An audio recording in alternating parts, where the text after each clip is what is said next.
အားလုံးပဲမင်္ဂလာပါကျွန်တော်ကတော့ Sparrow ဖြစ်ပါတယ်ကျွန်တော်တို့ Hayabusa Hero ကို reverse လုပ်ပြီးတဲ့နောက်ပိုင်းမှာကျွန်တော်တို့ဒီ time limited Hayabusa epic skin တို့ကဘယ်လောက်ထိ effect တွေ short ချခံရပြီးဘယ်လိုအဆင်ပြေဖြစ်တယ်ဆိုတော့ပြပြပေးသွားမှာဖြစ်ပါတယ် let's go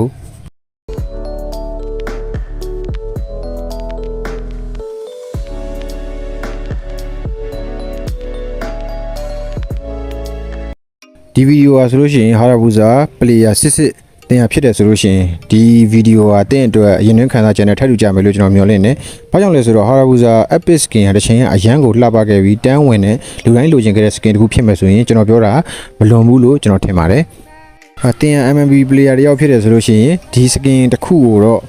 ပိုင်ဆိုင်ခြင်းလိမ့်မယ်လို့တော့ကျွန်တော်ကတော့ထင်မိပါတယ်အရန်လှတဲ့ effect တွေနဲ့စောက်ရမ်းမိုက်ခဲ့တဲ့ Hayabusa skin ကဘယ်ချိန်မှစပြီးပြောင်းလဲခဲ့တဲ့ဆိုတာကိုခုပြပြမှာဖြစ်ပါတယ်ကျွန်တော်တို့2021စက်တင်ဘာလမှာ Next Project ဆိုပြီးတော့ကျွန်တော် hero တွေကိုနှစ်တိုင်း reference လုပ်နေတဲ့ Mobile Legends ရဲ့ဒီကျွန်တော်တို့ event တစ်ခုဖြစ်တဲ့ဒီ Next Project ပေါ့နော် Next Project မှာကျွန်တော်တို့ဒီ hero တွေကိုသူပုံစံတွေပြောင်းနေပို့ပြီးတော့ကျန်းအောင်လုပ်တဲ့ပုံစံမျိုးလဲတချို့ဟာတွေလည်းအဆင်ပြေတာရှိတယ်လို့တချို့ဟာတွေကြောက်လဲကျွန်တော်တို့အဆင်မပြေတာတွေရှိခဲ့ရပါတော့အဲ့ထဲမှာအဆင်မပြေတာတော့ Hayabusa ပေါ့ဒီကျွန်တော်တို့ဒီ၄កောင်ပေါ့နော်ကျွန်တော် reverse လုပ်မယ်ဆိုပြီးတော့စပြီးလုပ်တယ် Lancelot လည်းအဆင်ပြေတယ် Kakura လည်းအဆင်ပြေတယ်ကျွန်တော်ကျန်တဲ့ hero တွေအကုန်အဆင်ပြေခဲ့ပြီမယ်ကျွန်တော်တို့ Hayabusa က hero reverse နဲ့အချိန်မှာ hero reverse တာနဲ့မဟုတ်ပဲကျွန်တော်တို့ဒီရှိနေတဲ့ skin တွေပါအကုန်လုံး effect တွေကိုထိခိုက်သွားတဲ့အထိဖြစ်ပေါ်သွားပါတယ်အရင်ကဆိုလို့ရှိရင်လည်းကျွန်တော် annual starlight ဆိုလည်းအရန်လှတယ်ဒီ Hayabusa epic skin ဟာဆိုလို့ရှိရင်လည်းကျွန်တော်တို့အရန်လှနေတဲ့အချိန်မှာကျွန်တော်ဒီလိုမျိုး hero ကို reverse လုပ်လိုက်တဲ့အချိန်မှာကျွန်တော်လေးကိုနှံ့သွားပါတယ်ကျွန်တော်တို့ဒီ hero skin ဒီ skin ကိုပေါ့နော်ဒီ skin ကိုစပြီးတော့တည်လာတာကျွန်တော်ဂိမ်းနားနေတဲ့အချိန်မှာကျွန်တော် M1 မှာကျွန်တော် AC ပြန်ကင်တဲ့ Hayabusa ကင်သွားတဲ့အချိန်မှာကျွန်တော် M1 ကိုကြည့်နေစဉ်တုန်းမှာဒီ skin ထွက်မှန်းတော့ကျွန်တော်မသိပါဘူးအဲ့မှာကျွန်တော်တို့ဒီ skin ဟာတော်တော်လေးလှတယ်ဆိုတာကိုတွေ့လိုက်ရတယ်ပြီးတော့ကျွန်တော်တို့ဒီ Ace ကလည်း performance ကောင်းတဲ့ player တယောက်ဖြစ်တာနဲ့ဒီ skin နဲ့အချိန်ကင်လိုက်တဲ့အချိန်မှာပေါ့နော်တော်တော်လေးကိုမိုက်တဲ့ခံစားမှုမျိုးကိုကျွန်တော်ခံစားရတဲ့အချိန်မှာကျွန်တော်ဒီ skin ကိုစောင်းရမ်းမိုက်ကြိုက်သွားပါတယ်ပြီးတော့ကျွန်တော်ဒီနောက်တဲ့ player တူဆိုရင် M1 မှာကျွန်တော်ဇင်းရဲ့ Hayabusa ကိုအရန်ကြိုက်ပါတယ်အဲ့မှာလည်း annual starlight ကအရန်လာရတယ်ဗျာကျွန်တော်စက်ကြဒီအပြားလိုက်ကြီးထုတ်ပြီးသုံးတဲ့အချိန်မှာကျွန်တော်တို့ဒီ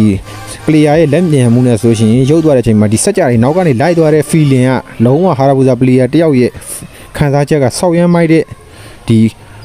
move ကိုခံစားရတယ်ပေါ့နော်အဲ့လိုမျိုးတွေဖြစ်နေတဲ့အချိန်မှာဒီ Hayabusa skin ကို hero reverse နာနဲ့အပြန်နောက်ကနေဒီ skin တွေပါနှက်သွားတယ်လို့ပုံစံမျိုးခံစားရတာတော့တော်တော်လေးကို feel ကျဲပါတယ်ပြီးတော့ဒီမှာ scale 2 သုံးပြထားတာဆိုရင်အခုနဲ့အရင်တော့နဲ့ဆိုလို့ရှိရင်လုံးဝဘာမှမဆိုင်တော့တဲ့ပုံစံကိုဖြစ်သွားတယ်ဗျာသိရမလားအရင်ကဆိုလို့ရှိရင်ဒီ scale effect ကဗတ်ထဲမှာဆော့ရတာကိုအရင်မိုက်တယ်အဲ့လိုမျိုးဖြစ်ပြီးတဲ့နောက်ပိုင်းမှာတော့ကျွန်တော်တို့ဒီ level 11 Hayabusa skin ဆိုပြီးတော့ထွက်ပေါ်လာခဲ့တယ်ဒီ skin ဟာအရင်လှတယ်ဆိုပြီးမဲ့လေဗျာအရင်တော့ Hayabusa epic skin ကအရင်ပို့ပြီးတော့ဘယ်လောက်ထိလှတယ်ဆိုတာကျွန်တော်တို့Hayabusa player တွေဆိုလို့ရှိရင်တော်တော်များများသိရမယ်လို့ထင်ပါတယ်ပြီးတော့ကျွန်တော်တို့ဒီ skin ဘလောက်လှပို skin ကအရန်လှခဲ့တဲ့အချိန်တုန်းကဥစ္စာကိုကျွန်တော်ကတော့ပို့ပြီးနာမောမိတယ်ပြီးတော့ scale effect တွေအရင် scale effect တွေကိုလည်းပို့ပြီးတော့သဘောကျတယ်ဗောနော်အရင်ကပုံစံ ninja ပိုစံလို့ခံစားရတယ်ပြီးတော့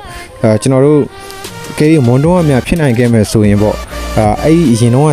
scale effect တွေကိုပဲပို့ပြီးလိုချင်မိတယ်ဆိုတာကိုHayabusa player တိုင်းရှိကြမယ်လို့ကျွန်တော်မျှော်လင့်မိပါတယ်